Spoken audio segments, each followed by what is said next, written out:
우리나라 철도 사업권부터 시작해서 뭐 그 채굴권이라든지 이런 걸 하나둘씩 빼다가 팔았잖아요. 지금 딱 그 시발점이라고 보시면 될 것 같습니다. 자세한 내용은 한전 노조 그 KDN 노조 위원장님 모시고 말씀을 좀 들어보겠습니다. 이사회가 다 들을 수 있도록 큰 목소리로 다시 한번 우리의 요구를 전달하도록 하겠습니다. 네, 박종 소개를 좀 해주시죠. 안녕하십니까. 한전 KDN 마이크 올리고. 네. 안녕하십니까. 한전 KDN 노동조합 박종서입니다. KDN이라는 회사가 뭐 어떤 회사예요?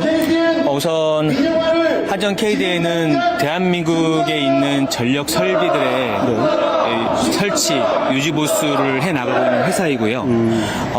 우리 전국에 있는 또 전력 설비들의 정보를 다 관리하고 있습니다. 특히나 주요 우리 저희 업무 중에 하나는 사이버 보안 영역이 있거든요. 한수원이나 우리 화력 발전들의 이제 외부로부터의 사이버 공격을 막아내는 일들을 하고 있습니다. 그런 저희들이 산업바 안에 사이버 보안 업무도 지금 수행을 하고 있고, 또 특히나 우리 정전이 됐을 때 사실은 이제 정전이 되면 좀 전등이 깜빡거릴 때가 있습니다.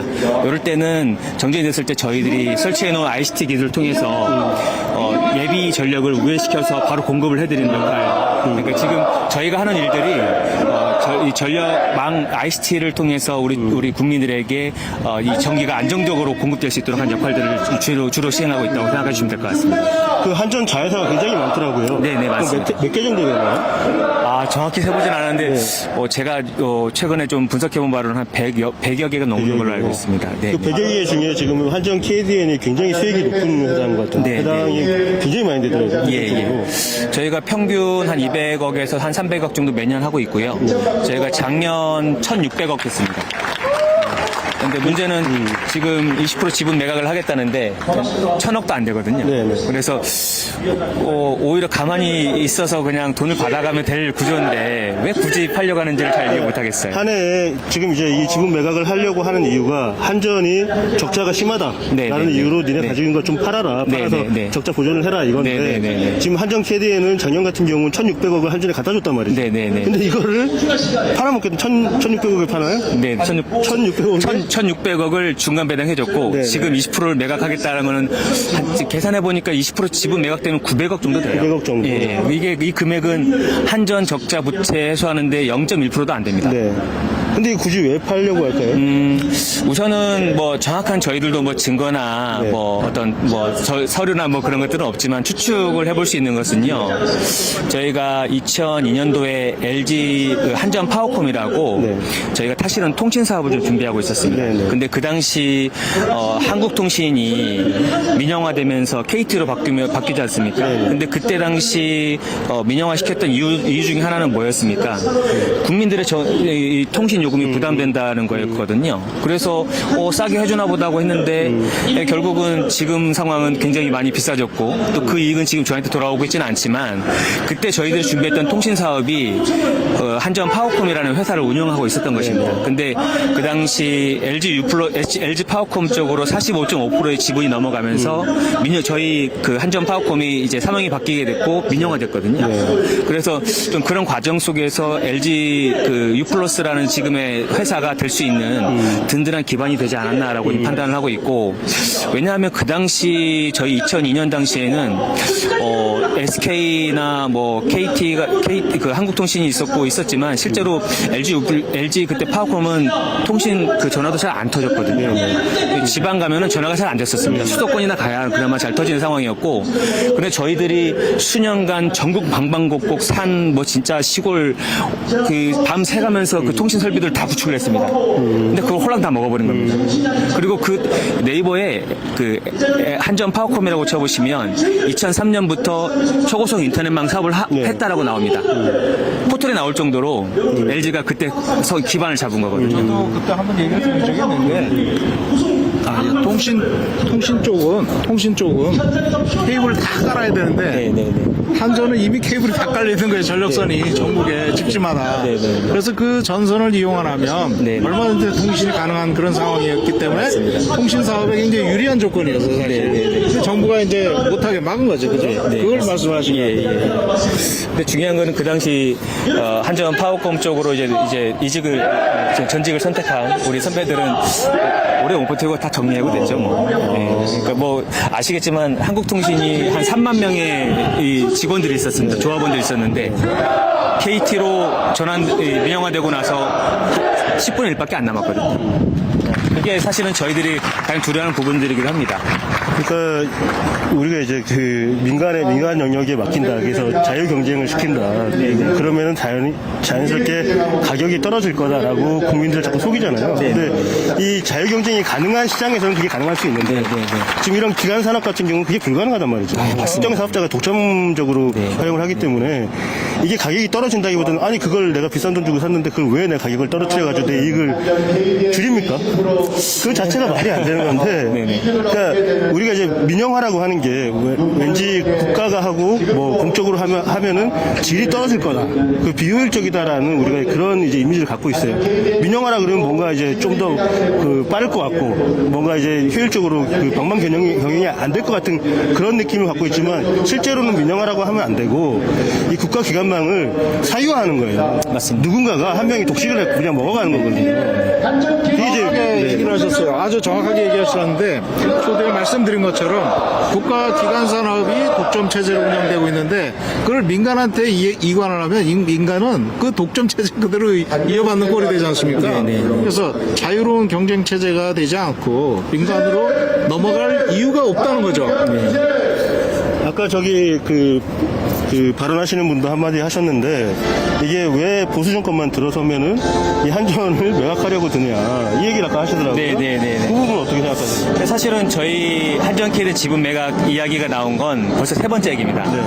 2007년에 한 번, 그리고 2016년에 한 번, 이명박 정부, 박근혜 정부 때였거든요. 이명박 정부 때는 이제 주식시장을 활성화시켜야 되는 이유 하나로 공공기관들의 자산을 민간에 매각하기 시작하고 주식으로 상장하기 시작하던 때였습니다. 그리고 그 당시 저희는 사실 지금 현재는 좀 자산 가치가 그래도 한 7천억, 6천억 정도 되지만 그 당시는 소규모 회사여서 이 주식 그래서 주식 그 시장에 들어가는 그 순번으로는 굉장히 뒤에 있었고 근데 그 당시는 또 금융위기가 겹치면서 이 주식 상장 부분 대부분이 좀 다시 좀 뒤로 후추치는 됐었고요.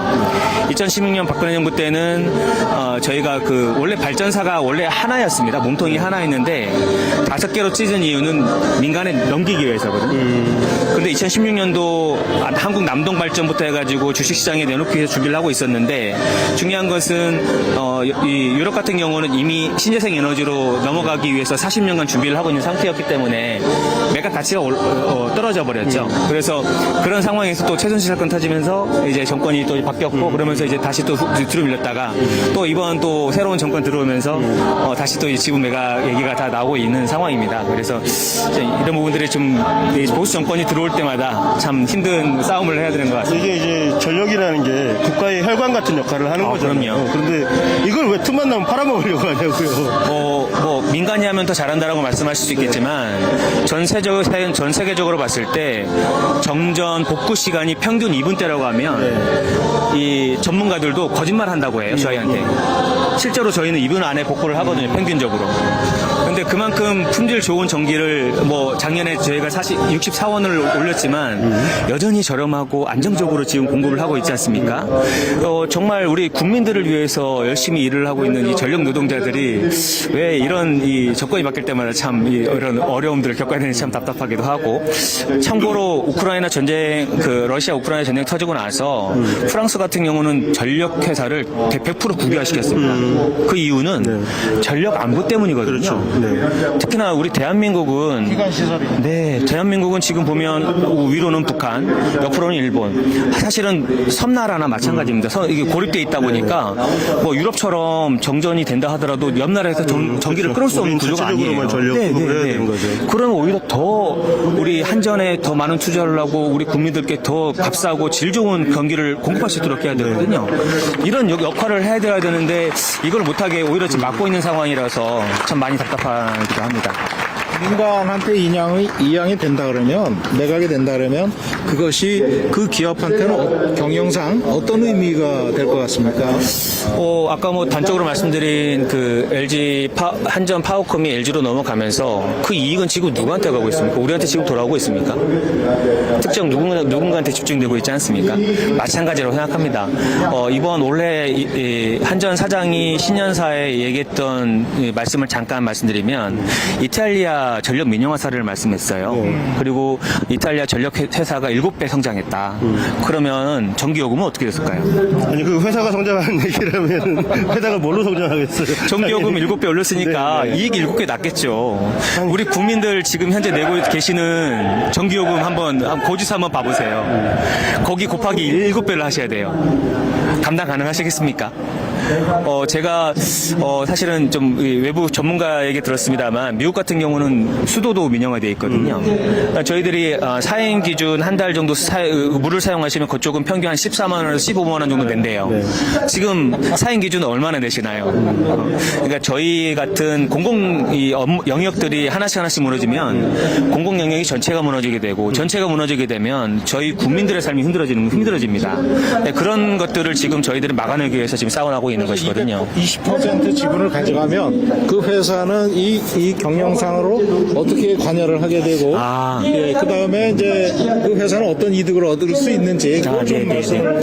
우선 그 20% 민간에 나가게 되면 사실은 저희들이 설비를 투자할 때 예전에 카카오 먹통 사태 혹시 기억나십니까?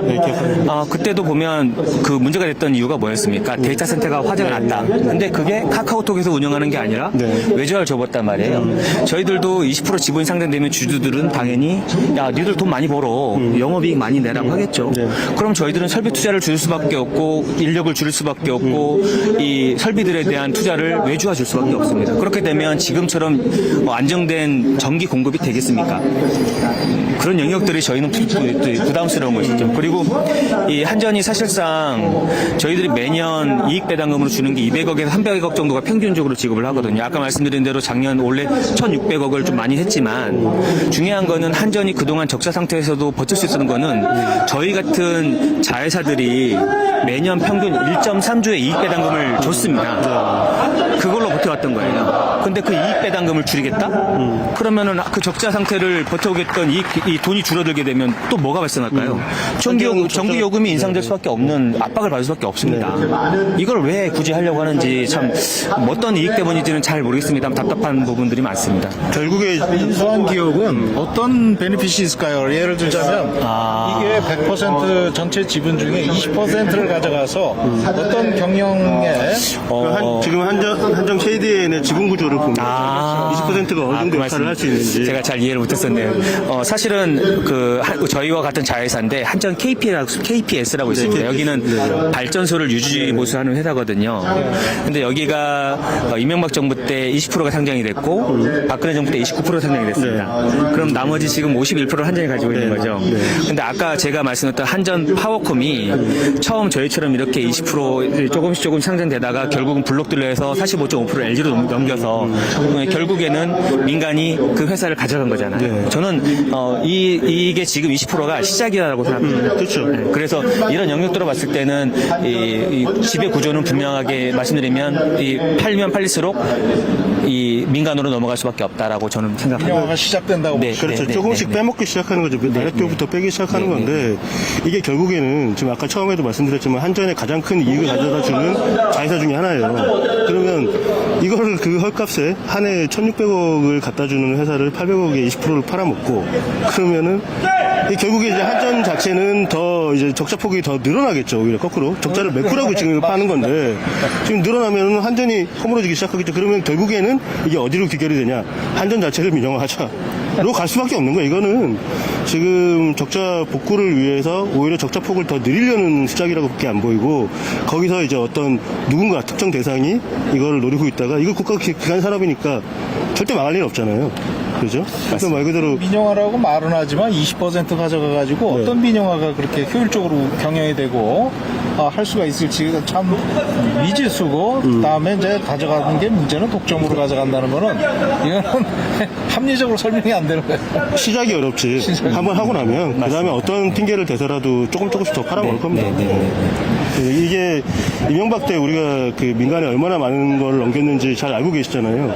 그 이명박이 끝까지 하려다가 못한 게 인천공항 민영화. 왜냐하면 인천공항 그건 뭐 진짜 그 황금알 낳는 거위랑 마찬가지니까. 점 체계고. 네네. 그러니까 그 자기 자자손손으로 먹고 살 거리를 자기네 이게 제가 특정해서 말을 할 수는 없습니다만 자기네 사람들한테 그걸 가져가려고 하는 거예요.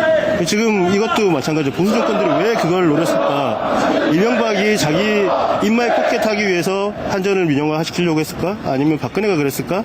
그거보다는 그 뒤에 세력이 있다고 보는 게 더 합리적이긴 하죠. 그래서 이 시시때때로 우리나라의 기간 산업에 그러니까 영원히 마르지 않는 셈에다가 자기 지분을 넣으려고 하는 사람들이 있다.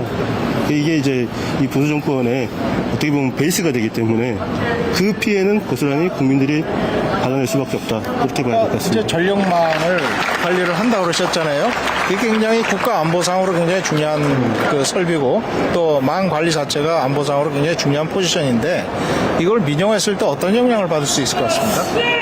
우선 군대 갔다 오신 분들은 아시겠지만 전쟁이 나면 가장 먼저 타격하는 대상 중에 하나가 전력 설비입니다. 근데 저희들이 관리하고 있는 정보가 물론 20% 지분이 상장이 됐다고 공개가 되지는 않겠지만 중요한 거는 이제 외주화를 주고 설비들을 이제 이 투자를 못하는 과정 속에서 분명 또 정부 유출이라는 부분들도 발생할 수 있습니다. 네.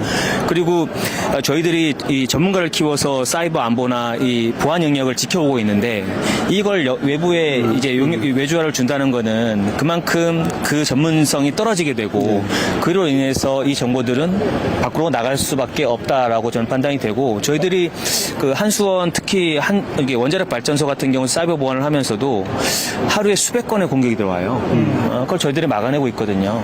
만약에 그게 해커 공격을 그럼요. 예. 그게 뚫린다면 영화에서 보던 것처럼 농담이 아니라 그 전력 생산이 멈출 수도 있습니다. 그럼 그렇죠. 지금 쓰시는 블랙아웃돼서 결국은 지금 사용하시는 전기가 공급이 안 될 수도 있거든요. 그러니까 전기 끊어지면 우리가 할 수 있는 게 뭐가 있어요? 아무것도 없습니다. 그래서 이런 영역, 이 보안적인 영역, 특히나 이 보수 정권에서 얘기하는 안보 그런 얘기를 하면서 왜 이런 영역들을 약화시키려고 하는 것인지. 오히려 안보는 취약해지고.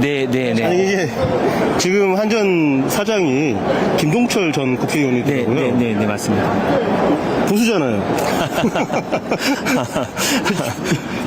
보수는 이 국익을 더 우선해야 되는 거 아닌가요? 그리고 아니 이게 안보를 더 중요시해야 되는데 지금 한전 사장이 저희 그 자료를 만들어놨는데 한번 띄워주실 수 있으면 띄워주세요.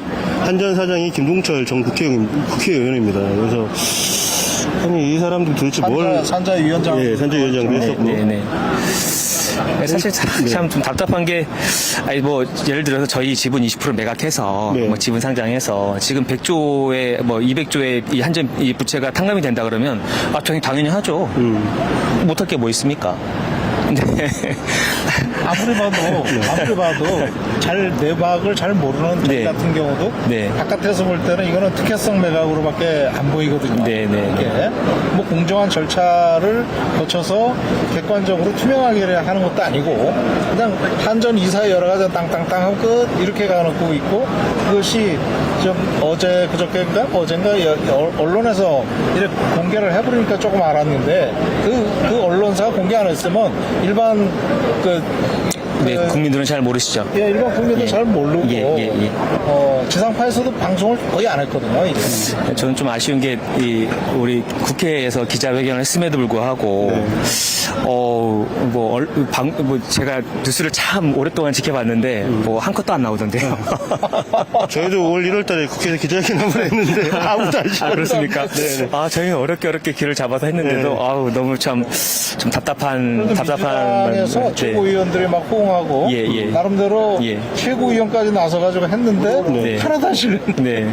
그러니까 뭐 지금 뭐 기재위나 산자위 이제 국회의원들께서 더불어민주당 이제 의원들께서 이제 그 성명서까지 지금 계속 발표를 해주셨는데도 불구하고 여전히 이 보도가 안 되는 걸 보면 참 답답하고 이게 정말 이 국민들 그러니까 저는 참 이 정치라는 게 뭐 제가 뭐 그 관여할 부분은 아니라고 생각합니다만 국민을 정말 바라보고 하는 것인지 그거는 참 의문입니다.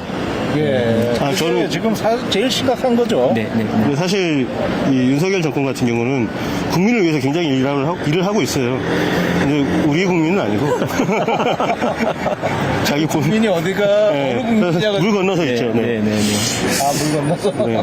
이게 그러니까 저는 이런 생각도 들어요. 처음에 윤석열 정권 서자마자 한 게 그 주요 공공기관들 그 부지나 건물들 다 매각을 했거든요. 되게 헐값에 팔아버렸단 말이에요. 네, 네, 네. 명동에 갖고 있는 그 저 정확하게 어딘지 모르겠지만 명동에 갖고 있는 정부가 갖고 있는 토지도 되게 헐값에 팔았다고 했어요. 네, 네. 그러면 그 판 행위가 중요한 게 아니고 그걸 누가 샀냐는 거예요. 그러니까 아무도 추적을 못했거든요. 그게 추적이 안 되죠. 예, 그게 아마 쿠션을 3쿠션, 4쿠션 먹여가지고 누군가 샀을 텐데 그 뒤에는 누가 그걸 예전에 우리 검은머리 외국인 얘기를 많이 했잖아요. 네, 네. 그걸 가져간 세력들이 분명히 있습니다. 그리고 윤석열은 그걸 하기 위해서 대통령이 된 사람이에요. 그걸 시키기 위해서. 왜냐면 우리 잘 알듯이 너무 바보스럽잖아요. 그냥 술이나 한번 받아주고 막걸리 한번 받아주고 이러면 허용할 사람이기 어떤 때문에. 일이 네. 합리적으로 설명이 안 되는 네. 그런 일들에는 반드시 어떤 이해관계가 게재돼 있기 마련이죠. 이게 좀 그런 냄새가 좀 납니다. 이제 1시 35분이니까 2시부터 여기 이제 이사회가 열리는데 여기서 이사회를 하긴 합니까? 네, 지금 하고 준비하고 있고요. 네. 저희가 1시 45분에 우리 전력연맹 신철호 위원장님과 제가 같이 이사회 의장을 만나서 네. 다시 한번 저희들의 입장문도 전달하고 네. 그리고 우리 기재부 산자위 의원들께서 지금 발표해 주신 성명서도 같이 또 우리 네. 언론사에서 보도해 주신 내용도 같이 전달할 예정입니다. 그래서 저희 갈 때 같이 들어갈 수 있어요? 아마도 막을 것 같긴 한데. 막으실 겁니다. 네, 네, 근데 네, 뭐 저희는 그래도 기자니까 가보겠습니다. 네. 저는 솔직히 말씀드려서 아까도 뭐 국민이 정치가 국민을 좀 바라봤으면 좋겠다는 말씀드린 이유는 다른 이유가 아니고요. 저는 뭐 문재인 정부 당시 탈원전을 했기 때문에 진보. 네. 또 지금 윤석열 대통령 이 정부에서는 또 원전을 활성화시키기 때문에 보수. 이건 아니라고 생각합니다. 네, 그렇죠. 분명한 것은 기후 위기에 의해서 분명한 것은 에너지 믹스가 들어가긴 해야 네, 되거든요. 다만 이것도 장기적인 플랜을 세우고 원자력을 어떻게 활성화시켜 나가고 그 안에서 신재생 에너지를 어떻게 키워 나가고 기후 위기로 인해서 발생할 수 있는 뭐 탈석탄 작업들을 어떻게 진행해 나갈 것인지 이런 작업들을 저는 독일 같은 경우가 저같이 좀 바보 같은 사람도 아는 것은 40년 이상 준비를 했어요. 그렇죠. 그렇게 해야죠. 최소한 그 정도 준비를 하면서 저희들이 천천히 이게 좀 변화를 작업을 해 나가야 되는데 이걸 단지 무슨 정권이 바뀌면 5년 안에 3년 안에 이게 무슨 바보 같은 일들을 하고 있는 건지 모르겠어요. 그래서 저는 이 전기가 원자력이 가고 안 가고에 따라서 보수 진보 따지지 말고 정말 국민들께 아까 말씀드린 대로 안정적인 전기가 저렴하게 공급될 수 있도록 정치에서 놔줘야 된다고 생각합니다. 그렇죠. 그래서 저는 이 정권이 바뀔 때마다 우리 건들지 말고 우리 진짜 현장에서 목숨 걸면서 지금 일을 하고 있는데 좀 저희들 좀 내버려줬으면 좋겠어요. 일을 하고 싶다는데 왜 일을 못하게 이렇게 하는지를 잘 모르겠어요. 한수원이라든지 지금 한전이라든지 이런 모든 공공기관들을 마치 그 정권을 잡으면은 자기들 트로피처럼 생각하잖아요. 네, 네. 그래서 이걸 내가 우리 사람들한테 지금 뭐 그 한전 사장도 마찬가지고 그냥 나눠주듯이 말 그대로 부상처럼 내가 이제 이 전쟁에서 이긴 나의 전리품이다. 이런 생각 갖고 있기 때문에 장기적인 전망을 본다거나 그럴 필요도 없는 거죠. 5년 안에 3년 안에 내가 다 해먹으면 그만이니까. 얼마나 내가 그 다음 정권에서도 이걸 뒤집지 못하게 잘 해먹느냐가 이 사람들의 관심사가 아닌가 이렇게 생각이 들어요. 그런 의구심을 자꾸 이렇게 만드는 거죠. 이런 사실 20% 지분 매각으로 어떤 민영화를 할 수 있고 또 그런 청사진이 없잖아요 지금. 네. 그렇지 않습니까? 민영화를 해서 어느 정도 효과를 올릴 수 있고 합리적으로 국가 자산이 얼마나 증가될 수 있고 운영될 수 있다. 이런 것들에 대한 어떤 청사진은 없이 그냥 20% 매각이에요. 그냥 돌진 앞으로. 그렇죠. 그러니까 아까도 말씀드렸지만 쉽게 말하면 한전 니네 돈 없잖아. 그러니까 돈 제일 잘 되는 거 팔아. 싸게. 그게 무슨 말이에요? 그게 앞뒤가 맞는 얘기예요? 돈이 되는 거 갖고 있어야죠. 아니 지금 뭐 지금 KDM만 판 게 아니고 그 전에도 뭐 사옥도 팔고 뭐 이것저것 막 다 파는데 이게 지금 한전 적자 규모가 그렇게 해서 커버가 될 정도가 아니에요. 그러니까 이건 하나의 구실인 거지. 내가 지금 빚이 1억이 있는데, 야, 집에 있는 뭐 저런 그 충전기 이런 거 10,000원에 갖다 팔어. 그렇게 해서 좀 보탬이 돼. 이 얘기하는 거랑 별 다른 게 없는 거죠. 더 근본적인 문제를 해결을 해야 되는데, 그 부분을 안 하고. 그래서 이제 저희가 진행을 하고 있잖아요. 원자력 X-파일 그걸 진행하고 있는데 그 원자력 X-파일에서 나왔던 얘기가 결국 그겁니다. 뭐냐면 이게 우크라이나 전쟁 때문에 가스 요금이 확 올라가가지고 그것 때문에 한전의 적자폭이 굉장히 커졌던 원인이거든요. 그걸 갖다가 여기를 20% 매각해서 메우겠다는 거는 근본적 해결이 안 되는 거죠. 그렇죠. 언제든지 유가나 가스 요금이 더 올라갈 수 있는 상황이고 거기에 대비해서 국내의 해외 자원 안보 측면에서 외국에 의존하지 않는 그런 에너지를 자꾸 개발하고 발굴하고 키워나가고 그렇죠. 이게 KDN이 굉장히 중요한 전력망 관리를 하기 때문에 앞으로 분산 에너지 시스템으로 갔을 때 굉장히 중요한 롤을 할 수 있단 말이죠. 그게 지금 제대로 안 돼서 재생에너지도 좀 어렵게 되는 그런 상황이기 때문에 굉장히 중요한 롤을 하고 있는데 여기를 자꾸 흔들려고 그러는 이유가 어디에 있느냐는 거죠. 전 도대체 이해가 안 가는 거죠. 사실은 최근에 저희가 이제 그 대학 이제 교수님들 몇 분 모셔놓고 지금 연구 용역을 하나 맡겨놨는데요. 한전 KD는 사실은 국민들께서는 잘 모르세요. 저희가 뭐 하는 회사인지. 그래서 한전 그걸 아는데 그럼 한전 KD는 지금 현재 전력 산업에서 어떤 역할을 하고 있고 왜 공공성을 유지해야 되느냐를 지금 연구하고 있는데 이 외국에도 저희와 같은 비슷한 역할을 하는 회사들이 있습니다. 이 비교를 해서 했을 때 좀 계산식은 저희가 전문가가 아니라서 그 뭐 계산 방법을 잘 모르지만 중요한 건 연구 용역 결과에 따르면 2040년에 지금의 저희 매출이 4배가 돼요. 네. 사실상 전력 시장 같은 경우는 안보가 중요합니다. 보안. 네, 그렇죠. 누가 만약에 정보를 탈취하거나 들어와서 문제를 일으키게 되면 전력이 마비되거든요. 그렇죠. 그렇기 때문에 특히나 보안 영역이 강한 구조이고 그 안에서 이제 향후에 AI나 로봇 같은 부분들이 분명한 것은 이 산업에 들어가야 된단 말이죠. 그럼 그 역할을 할 수 있는 거는 지금 현재 ICT 회사가 전문으로 하고 있는 한전 KD는 외에는 없습니다. 그렇다면 외부에서 봤을 때는 뭐 어떻게 생각할지 모르겠지만 굉장히 좀 네. 전쟁이 일어나면 제일 먼저 타겟이 전력망 교란이에요. 요새 할리우드 영화 보면 뭐 이렇게 유명한 영화 중에 이그라이라는 영화 있거든요. 그 영화 보면은 뭐 AI가 그 컴퓨터가 그러니까 국가를 지배하기 위해서 제일 처음에 하는 게 송전망을 끊어버려요. 다 블랙아웃 시켜버려요. 그러면은 지금 현대문명에서는 전기가 없으면 할 수 있는 것들이 거의 아무것도 없거든요. 제가 45분에 또 네네네. 이사에 들어가고 여기 마이크 들어주세요. 예. 그럼 저희 알겠습니다. 들어가 보죠.